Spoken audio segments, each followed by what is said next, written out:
Alors, on va regarder le concept de problème d'optimisation. Quand on optimise une quantité, c'est soit qu'on veut la maximiser ou la minimiser. Par exemple, une entreprise va vouloir maximiser son profit, ou peut-être que si cette compagnie vend un produit, elle va vouloir minimiser la quantité d'emballage nécessaire. Alors, des fois, on cherche le montant optimal de ces valeurs.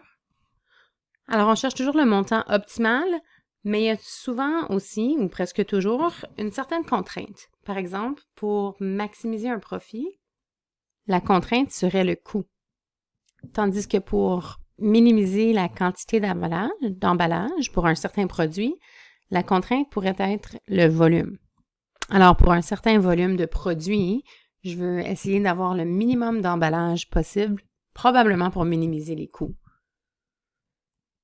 Le calcul différentiel est vraiment utile pour ça parce que si on veut maximiser une certaine quantité, on sait que si je peux représenter cette quantité par une fonction, le montant maximal serait quand la pente de la tangente serait 0 pour une certaine valeur de x.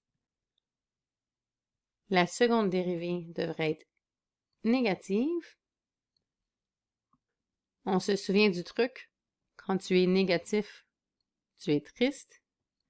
Donc, à ce moment-là, on sait que notre fonction aurait un maximum. Quand on cherche à minimiser une quantité, ce serait l'inverse.